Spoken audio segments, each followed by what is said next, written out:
जय श्री कृष्णा। स्वागत है आपका साथी त्रिशला के साथ। कैसे हैं आप लोग? एक बहुत बड़ा क्वेश्चन मार्क, शादी में डाइवोर्स क्यों होता है? सबसे बड़ा कारण इसके अंदर माना जाता है आपकी कुंडली का सप्तम घर। पर जब हम कुंडलियां मिलवाने जाते हैं, जब हम कुंडलियों को आपस में मेल करवाते हैं, तब यह सप्तम घर कहाँ चला जाता है? तब यह सप्तम घर दिखाई क्यों नहीं देता?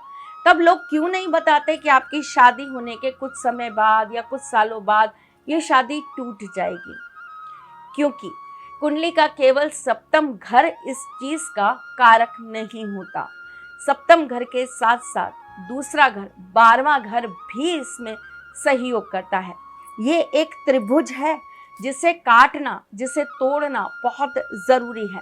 दूसरा, 7वां, 12वां ये घर जब तक आपके परिपक्व नहीं होंगे, आपका पहला विवाह सफल नहीं हो सकता। दूसरे विवाह के लिए फिर अलग ट्रायंगल बनता है जी, वो आपको फिर किसी दिन बताऊंगी।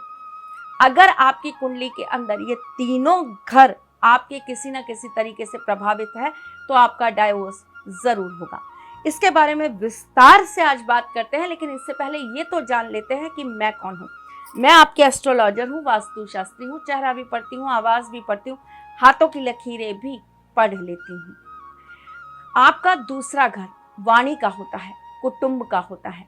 जब कोई रिश्ता टूटता है ना, तो सिर्फ और सिर्फ उसमें वाणी कारण बन जाती है। अब वाणी किसी की भी हो सकती है, आपकी, आपके घर वालों की, आपके दोस्त यारों की, किसी की भी, और वही बात सामने वाले को चुभ जाती है और उसी को मुद्दा बनाकर रिश्ते खत्म होने लगते हैं।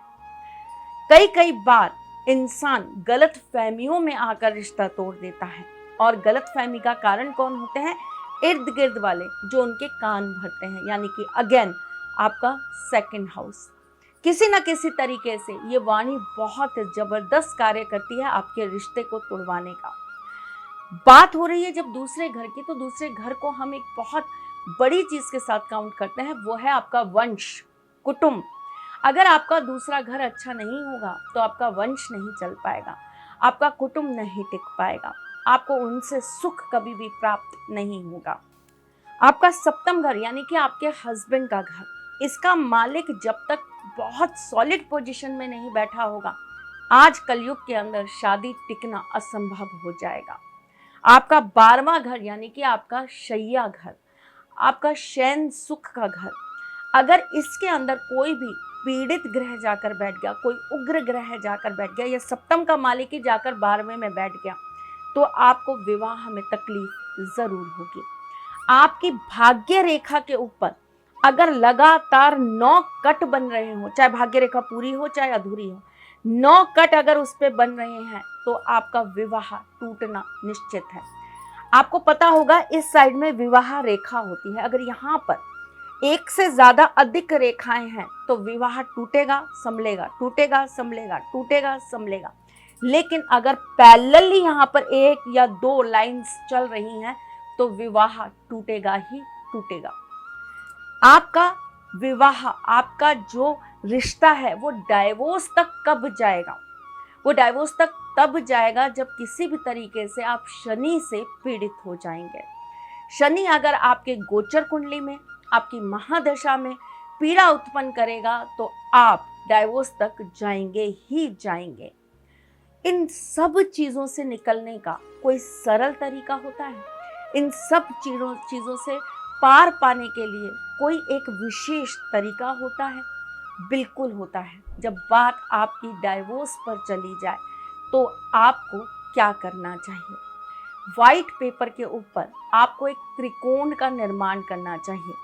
नीचे एक कोना होगा और ऊपर 2 कोने। इसके बीच में आपको मंत्र लिख देना है, ओम ह्रीम ओम स्वाहा।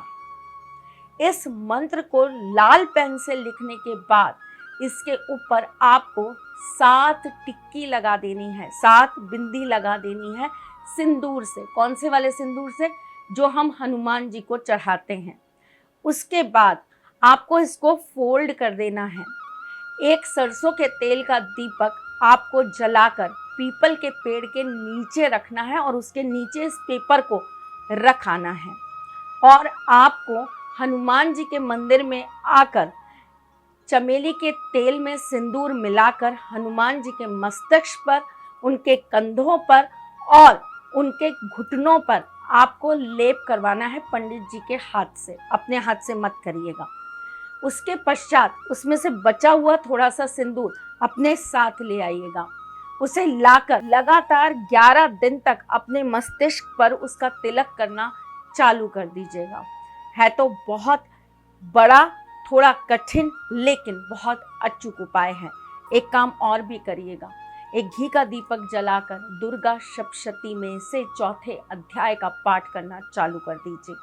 आपका डाइवोर्स कहीं ना कहीं होने से रुक जाएगा। समय कितना मिलेगा और ये कितने दिन चलेगा, ये तो आपकी कुंडली बताएगी। अपनी कुंडली का विश्लेषण करवा के इसका सटीक उपाय आप प्राप्त कर सकते हैं। उसके लिए आप दिए गए नंबर्स पे कॉल, व्हाट्सएप या मैसेज कर सकते हैं। आज के लिए बस इतना ही। मैं फिर आऊँगी कुछ नया, कुछ अलग, कुछ अद्भुत लेकर। तब तक के लिए मुस्कुराते रहिएगा, रिश्तों में मजबूती बना के रखिएगा, अपने साथी के साथ यूं जुड़े रहिएगा, प्यार देते रहिएगा, प्यार लेते रहिएगा, ख्याल रखिएगा अपना और उनका जिनसे आप प्यार करते हैं। मैं जल्द आपसे मिलने आऊँगी, तब तक के लिए जय श्री कृष्ण। सारथी मां त्रिशला ज्योतिष के क्षेत्र में विश्व विख्यात नाम है।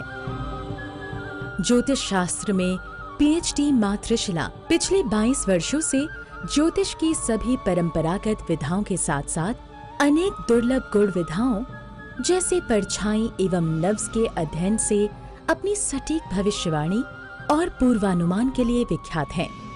अपने उपायों द्वारा लाखों लोगों का जीवन संवार चुकी मां त्रिशला लगातार 2016 से ज्योतिष विभूषण अवार्ड प्राप्त कर रही हैं। साल 2018 में उन्हें उत्तराखंड के मुख्यमंत्री त्रिवेंद्र सिंह रावत ने ज्योतिष विभूषण अवार्ड से सम्मानित किया था और साल 2016 में उन्हें राजस्थान में बेस्ट एस्ट्रोलॉजर के अवार्ड से नवाजा जा चुका है।